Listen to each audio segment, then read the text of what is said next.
You obviously love listening to podcasts. Well, have you tried an audiobook? Hi, I'm Kim, and I am an audiobook listener. It's actually my preferred way to, quote unquote, read.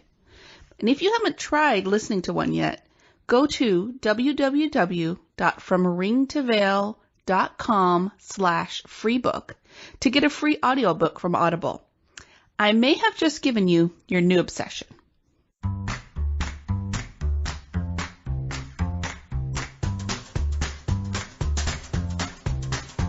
I'm Shannon. And I'm Kim. And you are listening to From Ring to Veil, a wedding planning podcast, where we share tips and information to help you plan the wedding of your dreams. Without all the stress. The wedding from a professional bridesmaid's perspective, with guest host Jen Glantz. Episode number 104. If you'd like to support us, please check out our Patreon page at fromringtoveil.com/give. Are you subscribed to the show? Well, don't miss one. Subscribe to From Ring to Veil anywhere you listen to podcasts. And if you don't know how, let us know and we'll help you out. Today we have Jen Glantz here with us as guest co-host. Jen is an author, a businesswoman, and a blogger. And I would say she might even be an actress. She has a book coming out soon. I guess it's the 7th of February. Is that right? It is. It's called Always a Bridesmaid for Hire, which when I read that, I was like, what does that even mean? So she is here to talk to us about what a wedding is like from the bridesmaid's perspective and give us a little bit of information about this new book that's coming out. Not all of us have been a bridesmaid, and I haven't. So I don't even know what it's like to be a bridesmaid. Oh my God. Well, it is quite the job. And you know what? I think before anybody takes on that role, they're not quite sure what they have to do. So it can be very overwhelming. The first couple of times you can do it, you can make a lot of mistakes. And in the end, you just want to be a good friend. But there can be a lot of pressure placed on being a bridesmaid. Right. Thank you for joining us, first of all, Jen. Thank you so much for having me today. We are so excited to have you. Why don't you tell us a little bit about yourself and maybe a little bit about this book that you've written? About 2.5 years ago, after being a bridesmaid for my friends so many times and noticing a little bit of a gap in the wedding industry in the sense that there was nobody there whose job it was to support the bride on her wedding day. If she had a wedding planner, that person was really, really busy with many things like setting up the venue, helping the vendors, making sure everything was looking and feeling right. But there was nobody there whose job it was to deal with the emotions of the bride and to make sure the people involved in the wedding had everything they needed. If the bride had bridesmaids, they were busy too getting ready and figuring out what to do.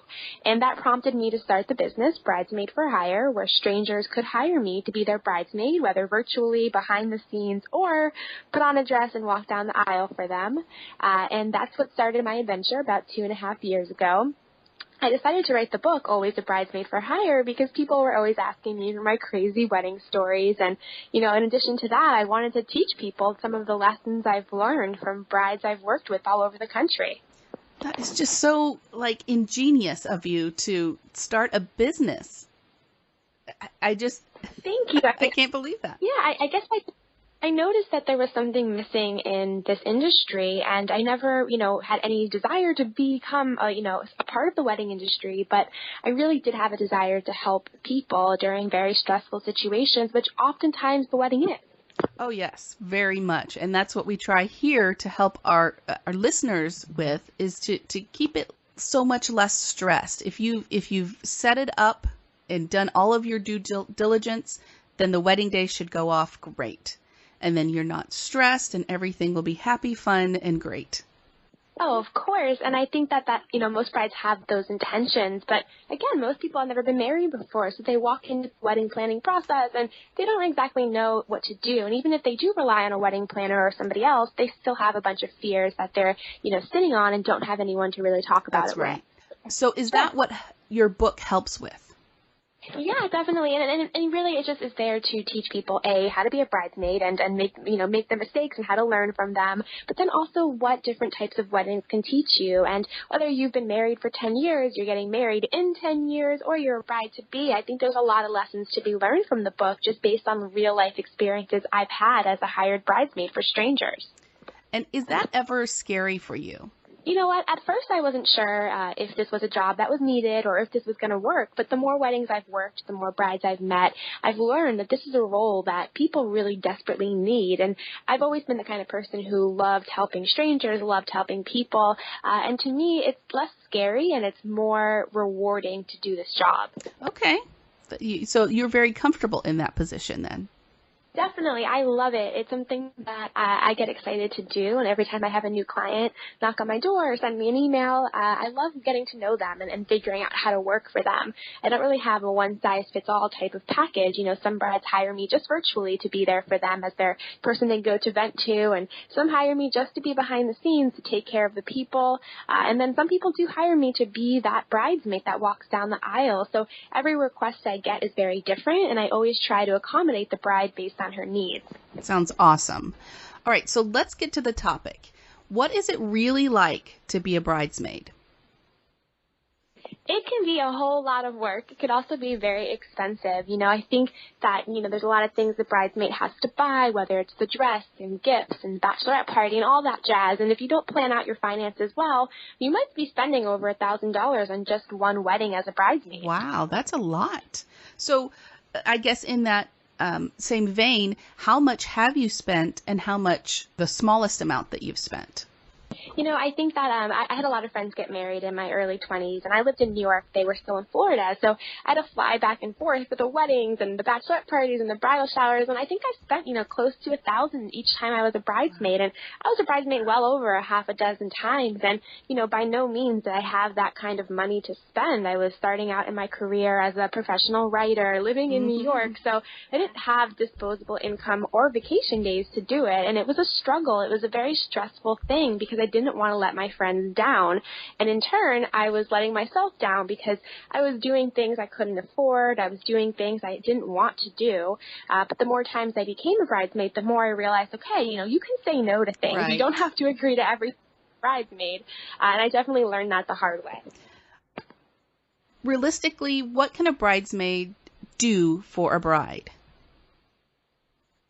I'd say the main role is to just be there as a good friend, be there to listen to the bride when she needs to vent and help her out by just going over and doing small tasks with her, whether it's stuffing envelopes or helping her with seating arrangements. Just being there for the small things that aren't always the most fun things can be a huge help. So you've been to so many weddings and you've been a bridesmaid so many times. What do you seem to be expected to do mostly? I'd say just make sure that the bride has a support system on the actual wedding day. Oftentimes, why the bride wants bridesmaids around her is to just help her if anything seems to go wrong, or just give her an extra hand if everybody else is busy. But sometimes as bridesmaids, we don't realize we should do that, so we're hitting up the open bar a little bit too early and, not supporting her the way we should. But simply to be a good bridesmaid is just to be a good friend. It really is that simple. Oh, that's really neat. Tell us some of the things that you've done for brides that might be kind of out of the norm. I've done a lot of crazy, weird things for brides. One of the things I always mention is helping them pee in their wedding dress, which it sounds ridiculous, but it's so true. I mean, wedding dresses are massive. There's so many layers, and a simple task like going to the bathroom can be quite hard. And if you don't have somebody helping you out, I don't know how else you would do it. And there's technique to it. And, that's one of the things I help with. I definitely help keep the peace. There's always family drama that's going on, bridesmaid drama. My job is to step in and handle that as well. And they're on-call therapists, so I'm there listening to them vent, hearing their situations and helping them with resolutions. And I'm the social director. Sometimes I'm the one that gives them advice on where they should go for their bachelorette party and, plan something that's more their style and less everybody else's style. Right. Because that's the whole point of it, is do something for them that they love and enjoy. Might not be a strip club, right? Yeah, for some people it is, and for other people, it's a simple pajama party and movie night. So it's really about what the bride wants and not what her bridesmaids wants all the time. So we've talked about how much you've spent. What are you spending on? It's really a mixture of things, everything from the bridesmaid dress, which could be anywhere from $200 plus, $300, $400 with alterations. Planning the bachelorette party and going to it can cost a lot of money. Gifts for the bridal shower and throwing the bridal shower, gifts along the whole way. A wedding gift can be a couple $100s as well. And of course, travel and accommodations. If you live far away or out of state, you're paying for the travel, you're paying for the places to stay. All of those things really add up. Okay, so that's a good thing for our brides to keep in mind when they are asking somebody, especially somebody who lives across the country from them, to be a bridesmaid and realize they may or may not be able to spend that much money. Definitely. I think it's worth, paying attention to and letting your bridesmaids know if they can't afford something, it's okay if they skip it, because they're not skipping it because they don't really want to. But sometimes these things you ask can be really, really expensive for somebody who lives far away. Right. So I'm trying to put myself in the bridesmaid view during the wedding day. So you're helping out with all these little things like you just listed off. And then during the reception, what's your part of the reception? So at that point, it's really just to make sure the bride has every single thing she needs, whether it's Band-Aids for her feet or making sure that everything is running smoothly. If the mother of the bride's asking her a million questions, it's intercepting that. If her guests are sitting down bored, it's making sure that everyone's having fun at the party and getting them on the dance floor. So you're kind of like her left-hand person, just making sure everything is going right and that she has everything she needs. Because oftentimes when you're a bride, you're really focused on making sure your day feels and looks perfect. And you might have a wedding planner who helps it look perfect and feel perfect, but sometimes you need a person just to calm you down and reassure you that everything's going really well. Kind of like a personal assistant in a way. Definitely. It's a personal assistant with more of a relationship behind it. So we do become friends before the wedding. We get to know each other. There's trust. There's respect. And in the end, there's a true support system being built. I never show up on the wedding day as a stranger. I always show up as somebody that has built a connection with that bride. So what are some things that a bridesmaid should never have to do or maybe have to say no to? I think that they should say no to things that they don't feel comfortable doing. If the bride picks out a bridesmaid dress for you that you don't feel comfortable wearing or it's too expensive, you could voice your opinion. Just like you would in a friendship, you shouldn't hold back on your opinions just because you're a bridesmaid, but you should make sure that you're voicing the ones that aren't too selfish. If you really have been to Vegas so many times and you don't feel like going one more time, maybe that's not something to really raise a voice of concern about. But if the dress you're being asked to wear doesn't make you feel great, that's definitely something you can bring up. Right. That totally makes sense.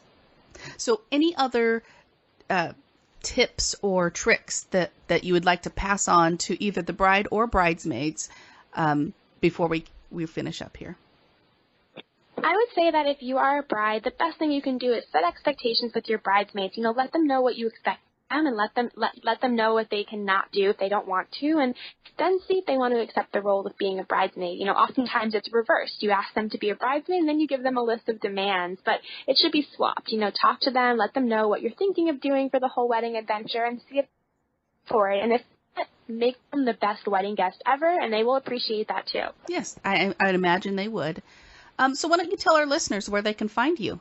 Cool. Everyone can find me at bridesmaidforhire.com. You can email me, jen@bridesmaidforhire.com as well. And you can buy the new book, Always a Bridesmaid for Hire, Barnes & Noble, Amazon, anywhere that books are sold. Awesome. Thank you so much for joining me, Jen.